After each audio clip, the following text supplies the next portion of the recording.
নমস্কার বন্ধুরা, আমি মৌমিতা হোম কুকিং চ্যানেলে আপনাদের সবাইকে জানাই অনেক অনেক স্বাগত। আজকে কিন্তু আমি বাঙালির খুব প্রিয় একটি রেসিপি নিয়ে এসেছি। সেটা হলো কিন্তু ইলিশ ভাপা। এই ইলিশ ভাপা বাঙালির পাতে থাকলে এক থালা ভাত এমনি উঠে যায়। তো ইলিশ ভাপা আজকে আমি বানাবো কিভাবে সেটা তো আপনাদের দেখাবো। আমার চ্যানেলটিকে অবশ্যই সাবস্ক্রাইব করে দেবেন বন্ধুরা। তো চলুন দেখে নিই কীভাবে এই ইলিশ ভাপাটি বানাবো। দেখুন এখানে ইলিশ মাছ নিয়ে নিয়েছি। দেখুন এরকমভাবে পিস করে কেটে নিয়ে আসা হয়েছে। এখানে কিন্তু আমি 450 গ্রাম ইলিশ মাছ নিয়েছি। এবার তার জন্য কিন্তু আমি এখানে পাকা লঙ্কা নিচ্ছি, আপনারা চাইলে কাঁচা লঙ্কা ব্যবহার করতে পারেন। নিয়েছি কালো সর্ষে আর নিয়েছি পোস্ত। এবার পোস্তর পরিমাণটা আমি আপনাদের যখন বেটে নেব তখন কিন্তু অবশ্যই বলে দেব।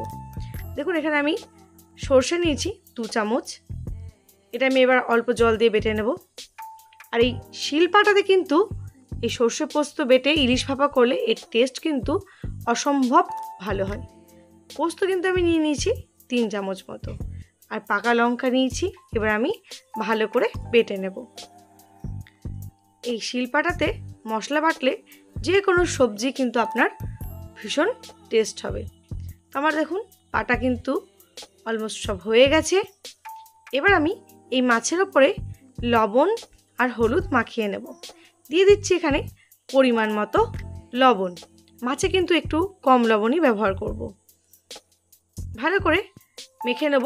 তার আগে দিয়ে দেব অল্প সামান্য হলুদ গুঁড়ো দিয়ে দিলাম। এবার আমি ভালো করে মাছের এপিট ওপিটে লবণ আর হলুদটা মেখে নেব।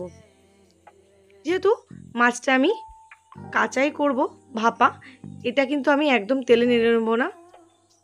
দেখুন মাছ কিন্তু আমার মাখা হয়ে গেছে। এবার আমি যে সর্ষে পোস্তটা বেটে রেখেছিলাম দেখুন সেটা কিন্তু এবার আমি এই মাছের ওপরে দিয়ে দেব। দিয়ে দিলাম মাছের ওপরে। মাছটার সঙ্গে ভালো করে মাখিয়ে নেব। দেখুন ভালো করে মাখিয়ে নিচ্ছি। এইভাবেই মাখিয়ে নিতে হবে। ওপর থেকে দিয়ে দিলাম সর্ষের তেল, একদম খাঁটি সর্ষের তেল। এর যে ঝাঁঝ তাতে কিন্তু ইলিশ ভাপাটা দুর্দান্ত হয়। দেখুন তেলটাও কিন্তু আমি মাছের সঙ্গে খুব ভালোভাবে মাখিয়ে নিলাম। মাখানোর পরে দেখুন এইভাবে আমি রেখে দেবো কিছুক্ষণের জন্য। এদিকে আমি কড়াই বসিয়ে নিয়েছি। কড়াই গরম হয়ে গেছে। দিয়ে দিলাম সর্ষের তেল। ফোড়নে ব্যবহার করছি কালো জিরে, শুকনো লঙ্কা। একটু নাড়াচাড়া করে নেব। তো ফোড়নটা কিন্তু ভাজা হয়ে গেছে। এবার এতে আমি দিয়ে দেবো কাঁচা লঙ্কা। তেলের উপরে কাঁচা লঙ্কা দিয়ে দিলে এই ইলিশ ভাপার যে গন্ধটা সেটা কিন্তু দারুণ হয়। সেই জন্য আমি তেলের উপরে কাঁচা লঙ্কা ব্যবহার করি এই ভাপাটা তৈরি করি। এরপর আমি মাছগুলো সব দিয়ে দেব। মাছগুলো কিন্তু আমি সমস্ত দিয়ে একটু ভালো করে নাড়িয়ে নেব।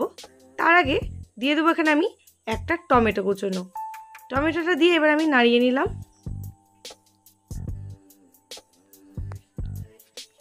এবার দিয়ে দিচ্ছি কিছুটা জল। পরিমাণ মতো আমি জল দিয়ে দিলাম, কারণ মাছটা সিদ্ধ হতে একটু সময় লাগবে, সেই জন্য একটু আমি জল ব্যবহার করলাম। ঢাকা দিয়ে দিলাম 15 মিনিটের জন্য। 15 মিনিট পর আমি ফিরে এসেছি। ঢাকনা খুলে নিয়েছি। দেখুন ফুটতে শুরু করেছে, খুব ভালো ফুটতে শুরু করেছে। ভালো করে এবার আমি একটু নেড়ে চেড়ে নিচ্ছি। এভাবে আরও কিছুক্ষণ কিন্তু আমি এটা ফুটতে দেব। ঢাকনা দিয়ে দিলাম। আমি আবারও এখানে 10 মিনিট পরে এসেছি। দেখুন খুব ভালো মতো কিন্তু ফুটছে।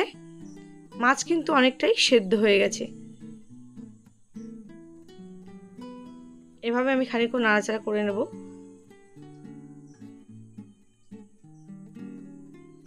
আর কিছুক্ষণের জন্য আবারও 5 মিনিটের জন্য আমি ঢেকে দিলাম। 5 মিনিট পর আমি চলে এলাম। ঢাকনা খুলে নিয়েছি। এটা কিন্তু মাছ কিন্তু একদম সুন্দর সেদ্ধ হয়ে গেছে। দিয়ে দিলাম উপর থেকে কিছু কাঁচা লঙ্কা। ভালো করে নাড়িচাড়ি নিচ্ছি। কাঁচা লঙ্কা দিয়ে ভালো করে নাড়িচাড়ি নিলাম। আবারও কিছুক্ষণ আমি ঢেকে রেখেছিলাম। সেই ঢাকনাটা খুলে নিয়ে দেখলাম এটা কিন্তু একদম রেডি হয়ে গেছে। দেখুন মাছ কিন্তু সুন্দর সেদ্ধ হয়ে গেছে।